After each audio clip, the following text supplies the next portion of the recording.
Votre niveau de discipline déterminera votre destin. Le résultat de ce que vous vivez aujourd'hui est le fruit direct du niveau de discipline que vous cultivez dans la vie. Lorsque nous comprenons que notre discipline a défini notre réalité d'aujourd'hui et définira notre avenir de demain, nous pouvons orienter notre autocontrôle pour modifier nos vies. 40% du succès dans n'importe quoi est simplement la discipline. Nous passons des années à l'école, mais malheureusement, nous n'apprenons presque rien à ce sujet. Et aujourd'hui, nous allons parler de 8 leçons stoïques pour vous aider à construire une forte autodiscipline et un contrôle émotionnel. 1. Sous la bataille contre le plaisir. Votre corps est stupide. Vous devez le sauver de lui-même. Souvent, notre esprit et notre corps ont besoin d'être sauvés de leur propre piège. Votre corps veut manger jusqu'à satisfaction, mais finit par exagérer, se goinfrer de nourriture et aller bien au-delà de ce qui est nécessaire. Votre corps veut boire jusqu'à la joie, mais quand nous nous réveillons, nous ne savons même pas comment nous sommes rentrés chez nous. Votre corps veut se détendre un peu avant le travail, mais avant même de nous en rendre compte, nous finissons par procrastiner pendant des heures encore. Votre esprit a une curiosité naturelle, mais en plongeant dans une quantité excessive de stimuli mentaux à la fois, nous dépassons les limites saines de notre traitement mental, entraînant anxiété et stress.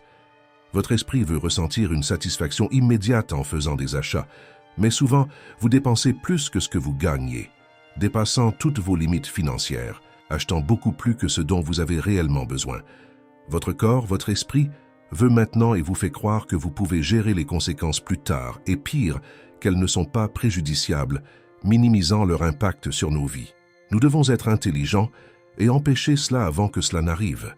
Si vous vous sentez mal après, si vous avez une gueule de bois et que vous vous réveillez plein de regrets et de honte le lendemain matin, est-ce que la satisfaction initiale en valait vraiment la peine? Si vous vous sentez sans confiance en vous, après avoir procrastiné, si vous êtes perdu financièrement, vous enfonçant dans des paiements échelonnés et des dettes, si votre esprit est fatigué et surchargé, était-ce vraiment si bon de céder? Ne pensez pas seulement au plaisir que vous aurez. Pensez à ce que cela vous enlèvera. Pensez à comment vous vous sentirez ensuite, lorsque votre confiance en soi et votre estime de soi seront ébranlées, ou lorsque vous vous regarderez dans le miroir en vous demandant comment toute cette situation s'est produite. La discipline de soi n'est pas une restriction. Il ne s'agit pas de se priver de l'excès parce que cela est considéré comme un péché ou moralement incorrect, mais plutôt d'une mesure pour éviter une vie pleine de souffrances inutiles et de conséquences négatives que nous créons pour nous-mêmes. Lorsque nous cédons à chaque impulsion et désir de manière débridée, sans aucune forme de restriction et de discernement, choisir l'autocontrôle et ne pas créer notre propre enfer personnel dans le présent. Il est important de comprendre que l'abstinence et la restriction ne sont pas la même chose. L'abstinence signifie éviter quelque chose complètement, tandis que la restriction vise la modération, une vertu stoïque. Il s'agit de savoir comment aborder les choses de manière équilibrée et appropriée, en fonction de nos corps. Être discipliné ne signifie pas se priver ou renoncer au bonheur, mais agir avec responsabilité, en comprenant ses propres limites. C'est savoir quand s'arrêter, avant que les choses ne deviennent incontrôlables, comme quitter la table avant de trop manger ou apprécier une boisson au lieu de vouloir prendre toutes les canettes de la fête. Cela consiste à avoir la conscience de la pause de 30 minutes ou du temps prévu, et non pendant des heures d'affilée. Faire des achats dans votre budget et apprendre à dépenser moins que ce que vous gagnez, vivre dans vos propres moyens. La discipline n'est pas une punition, mais un moyen d'éviter des conséquences négatives. C'est une expression de haute valeur et privilégie l'esprit sur le corps, évitant les distractions et les plaisirs temporaires. Selon le stoïcisme, la raison doit prévaloir sur vos impulsions et déclencheurs émotionnels. De cette manière, en contrôlant votre esprit en optant pour la raison, vous transformez vos actions et votre destin. Mais avant de continuer, il est très important que vous nous aidiez à continuer à produire plus de vidéos comme celle-ci. Alors, je vous demande de laisser votre j'aime, de vous abonner à la chaîne et d'activer les notifications. C'est une chose simple, mais qui fait beaucoup de différence pour nous. Maintenant, continuons. 2. Organisez votre monde, donnez de l'ordre à la discipline. La vraie discipline commence par le respect de notre organisation dans différents aspects de notre vie. Il ne s'agit pas seulement de la gestion du temps ou de la façon dont nous utilisons notre énergie, mais c'est aussi profondément lié à l'ordre, une pratique enracinée dans la philosophie stoïcienne. Visualisez la difficulté de maintenir la discipline lorsque notre espace de travail est un chaos. La maison est désorganisée, avec des vêtements éparpillés partout et un évier plein de vaisselle depuis 3 jours, où nos affaires semblent avoir leur propre vie.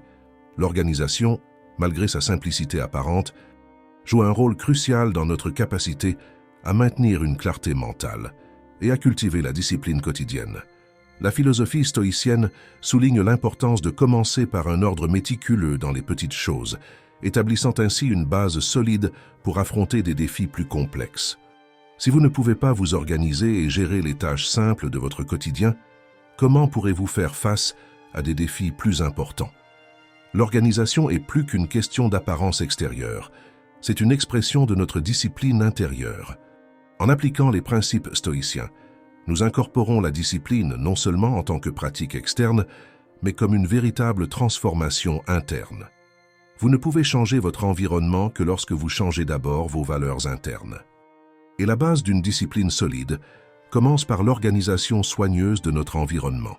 Transformer le chaos en ordre sous la guidance du stoïcisme devient un voyage où la clarté mentale règne, la détermination prospère et la vraie discipline se réalise. 3. Thérapie d'exposition. Sénèque était un homme très riche. Il a reçu un héritage remarquable de son père et en plus a construit sa propre fortune, devenant l'un des hommes les plus riches et influents de tout l'Empire romain. Malgré tout son confort et son argent, Sénèque pratiquait une sorte de thérapie d'exposition, un entraînement aux adversités, en choisissant de vivre dans l'inconfort et de manière simple pendant 3 ou 4 jours par mois.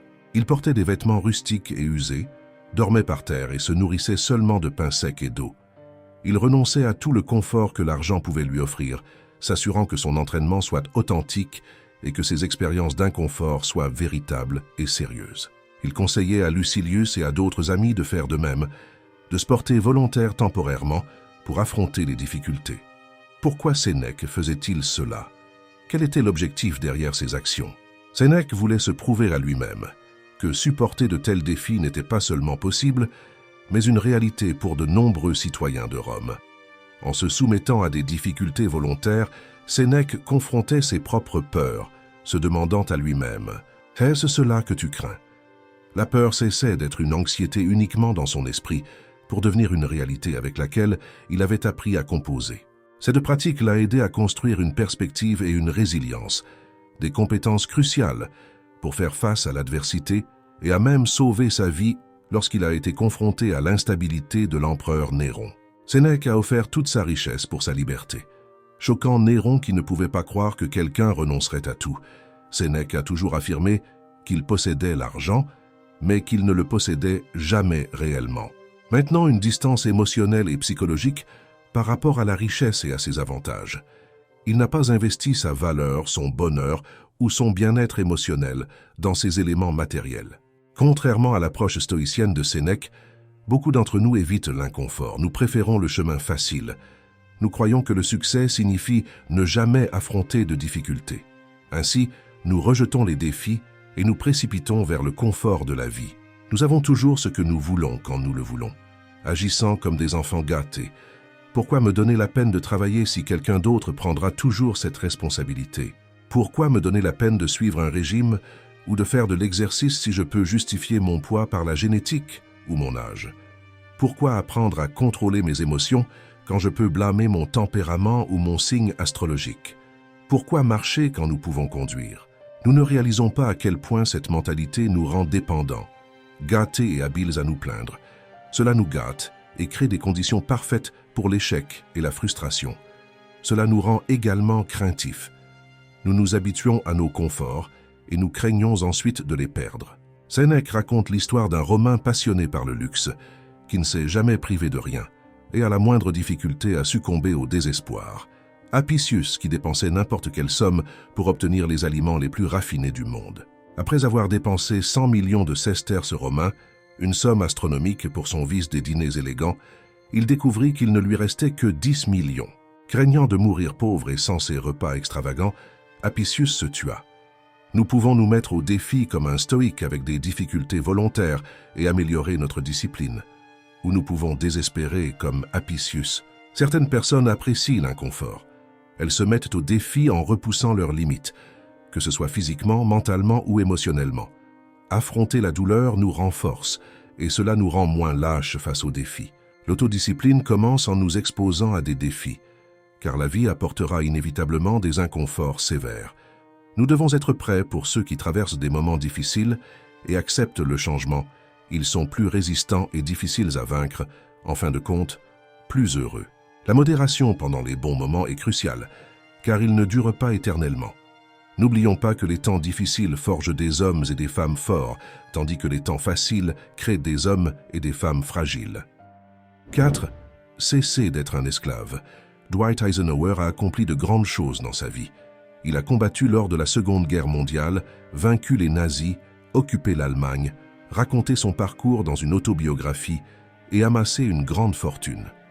Cependant, en 1949, Eisenhower a fait face à un nouveau défi, se conquérir lui-même. Il était accro à la cigarette, fumant de 3 à 4 paquets par jour, et ce pendant 38 ans. Il savait qu'il était temps d'arrêter. Malgré ses réalisations impressionnantes, Eisenhower comprenait l'importance de se conquérir soi-même.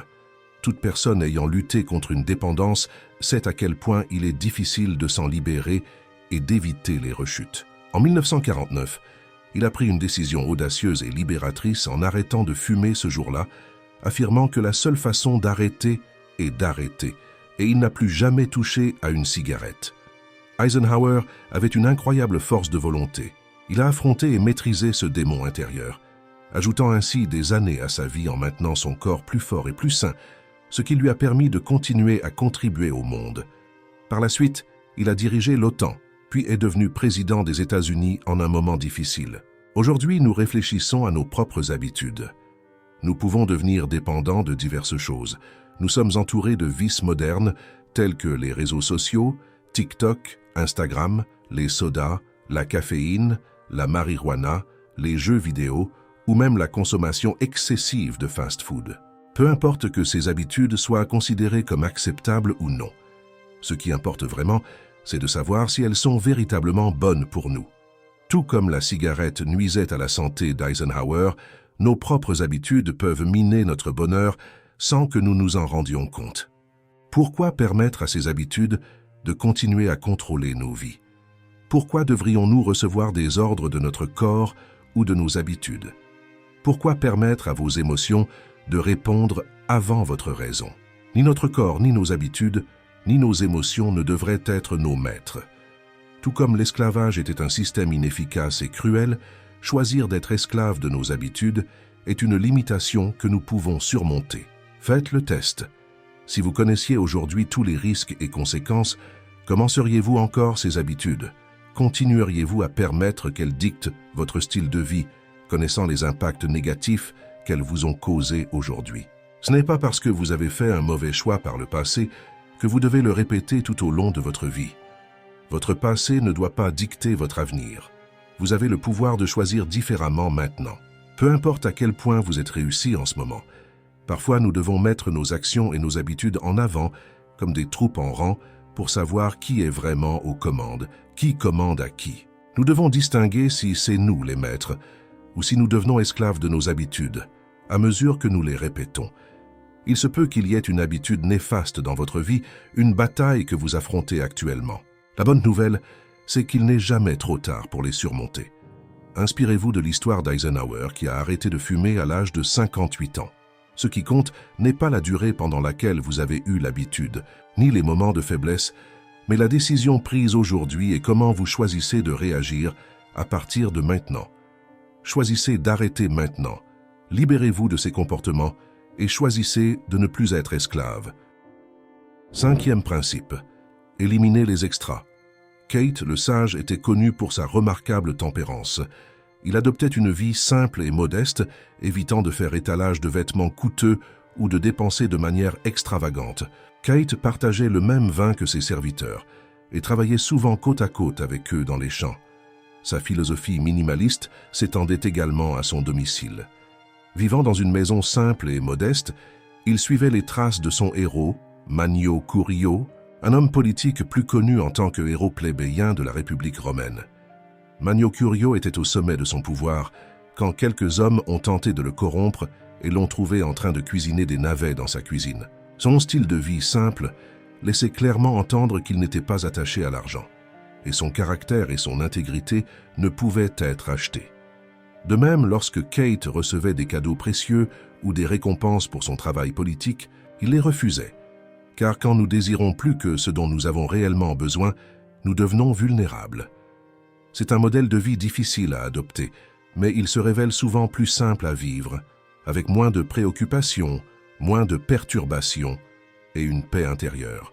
Personne n'apprécie de faire face à des créanciers à la porte ou d'être esclave d'un style de vie luxueux qui exige de plus en plus chaque jour. Lorsque nous pensons à la discipline et à l'élimination des superflus, nous pensons à simplement supprimer ou réduire les tâches supplémentaires ou les distractions pour devenir plus productifs. Cependant, la pratique du stoïcisme nous défie de penser différemment et de commencer à voir tous les aspects de notre vie. Dans notre monde, nous sommes souvent confrontés à des tentations et des pressions pour accumuler et posséder de plus en plus. Nous vivons à l'ère de la suggestibilité, où les publicités et les influences sociales nous font souvent croire que nous avons besoin de certaines choses pour trouver le bonheur. Comme Sénèque l'a observé, combien de choses acquérons-nous simplement parce que d'autres les ont achetées et parce qu'elles se trouvent dans de nombreuses maisons. Beaucoup de nos problèmes s'expliquent par le fait que nous copions l'exemple des autres. Au lieu de suivre la raison, nous sommes détournés du chemin par la convention. Si seulement quelques personnes font quelque chose, nous ne les imiterons pas. Mais quand la majorité commence à agir d'une certaine manière, nous les suivons comme si quelque chose était plus honorable simplement parce que c'est plus fréquent. À l'époque de Sénèque, il n'y avait pas d'Internet, mais les normes de comportement étaient guidées par la même logique. Pour une raison simple, la nature humaine n'a pas changé, elle reste inchangée. C'est pourquoi il est crucial de développer la discipline comme fondement pour construire sa propre valeur, sans placer ou conditionner sa valeur à des facteurs externes. 6. Ralentir pour avancer. Dans la Rome antique, les empereurs établissaient des stratégies de succession en adoptant des jeunes talents et en choisissant leurs propres héritiers. C'est ainsi que Marc Aurèle est devenu empereur, choisi par l'empereur Hadrien, et également comment Octave est devenu l'héritier de Jules César à l'âge de 18 ans. Un an plus tard, Octave fit la promesse aux dirigeants de Rome au Forum d'atteindre les mêmes sommets que son père adoptif. Malgré ses plans ambitieux, Octave ne se pressait pas. Au lieu de cela, il adopta une approche lente et prudente, absorbant les leçons de ses mentors stoïciens. Sa croissance et son ascension au pouvoir ont été graduelles et intentionnelles. Lorsqu'Octave prit le contrôle de Rome, il transforma la ville de briques en un vaste empire de marbre. Cette transformation n'a pas eu lieu du jour au lendemain. Cela a demandé du temps et de la dévotion aux petits détails. Le leadership d'Octave nous enseigne la valeur de la constance et de la discipline, ainsi que l'importance de faire les choses correctement. Parfois, nous croyons que la motivation a plus de valeur que la discipline. En effet, lorsque nous sommes motivés, que ce soit en regardant un film inspirant, en lisant un livre passionnant ou en écoutant un podcast, nous sommes enthousiastes et cela nous pousse à agir immédiatement. Ce moment où vous voulez boire 3 litres d'eau, vous inscrire à la salle de sport, décider de lire un livre par semaine, apprendre l'anglais, apprendre à investir et acheter des actions où vous vous sentez totalement motivé. Cependant, lorsque la motivation disparaît, nous revenons à notre état réel et authentique. En ces moments-là, c'est la construction de notre discipline qui fait toute la différence.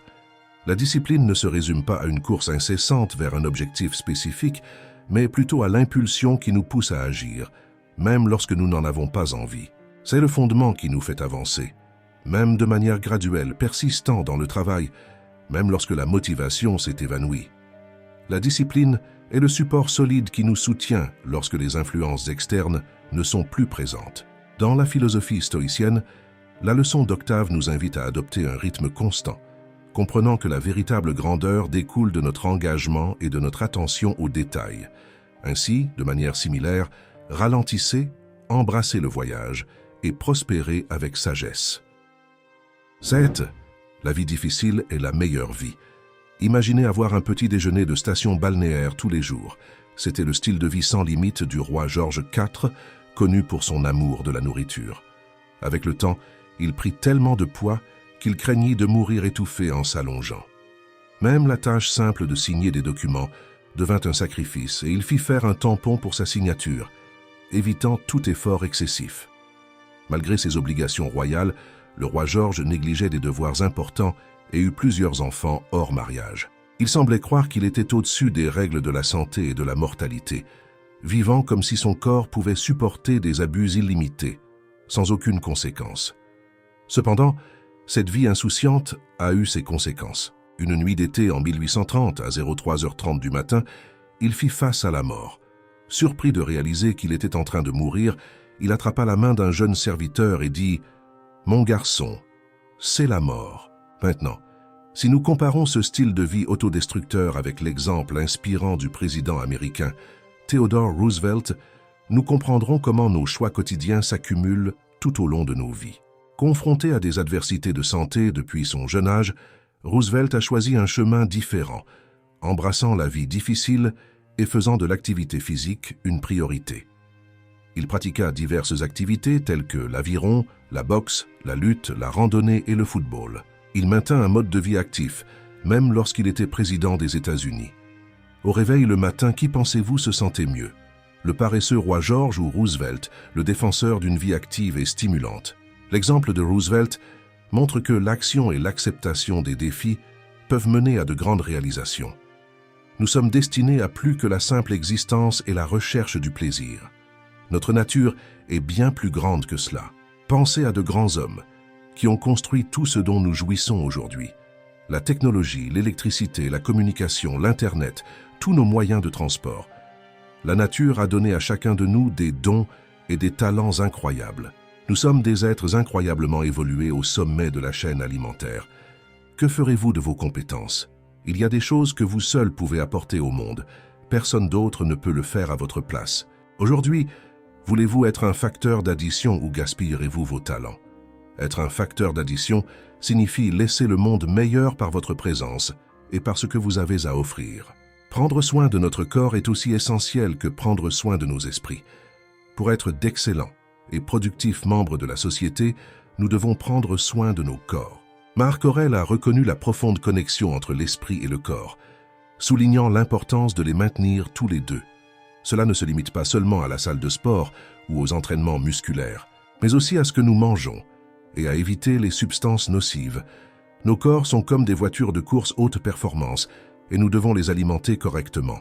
Bien que la vie soit pleine de défis et de situations difficiles sur lesquelles nous n'avons aucun contrôle, le plaisir est la récompense de nos efforts. Prendre soin de nos corps, contrôler nos désirs, travailler dur et faire de l'exercice n'est pas une punition. C'est la façon dont nous gagnons le plaisir et atteignons la grandeur. Ne vous contentez pas d'exister, mûrissez et prospérez. Height, le silence et puissance. Alors que les Spartiates étaient connus pour leur courage et leur force inébranlable, une qualité souvent oubliée était leur maîtrise de l'autodiscipline, surtout en ce qui concerne la parole. Ils avaient la capacité singulière d'utiliser peu de mots pour provoquer un impact monumental. Face aux menaces de puissants ennemis, les Spartiates répondaient par des paroles courtes et puissantes, montrant une résilience qui n'était pas affectée par la peur. Lorsqu'ils ont été confrontés à l'information selon laquelle les flèches de Xerxès bloqueraient le soleil, Léonidas a simplement répondu « Alors nous combattrons à l'ombre ». Lorsqu'un autre conquérant a menacé de massacrer tous les soldats spartiates qui romprirent les murs, le Spartiate a simplement répondu par un mot. Les Spartiates n'utilisaient jamais deux mots quand un seul suffisait. Ils évitaient toujours les excès verbaux. Ils n'entraînaient pas non plus dans des discussions inutiles et ne partageaient jamais trop. La leçon cruciale ici est que parler moins est plus puissant que parler excessivement. Malgré leur pouvoir et leur autorité pour parler à volonté, les Spartiates choisissaient le silence. Ils ne ressentaient pas le besoin de s'affirmer ou de prouver leur valeur, ou leur intelligence en parlant constamment, ou en s'engageant dans des discussions sans fin. Il n'y a rien de plus ennuyeux que dans des contextes tels que le travail, les réunions familiales ou entre amis, une personne qui monopolise la parole, c'est-à-dire Quelqu'un qui veut parler sans respecter l'espace des autres, mais surtout qui parle sans arrêt, sans que personne ne soit intéressé à écouter. Avoir la discipline de résister à la tentation de parler sans cesse, d'exprimer chaque pensée ou opinion à tout moment, est une compétence précieuse où la sagesse des Spartiates reste pertinente. Zénon rappelait à tous ses élèves que nous avons 2 oreilles et une bouche, et donc nous devrions respecter la proportion et nous discipliner pour écouter plus que nous parlons. Et si vous êtes arrivé jusqu'ici, commentez gratitude. Profitez-en également pour partager cette vidéo avec un ami. Aidez-nous à apporter cette clarté mentale à davantage de personnes. Merci pour votre temps et passez une excellente journée.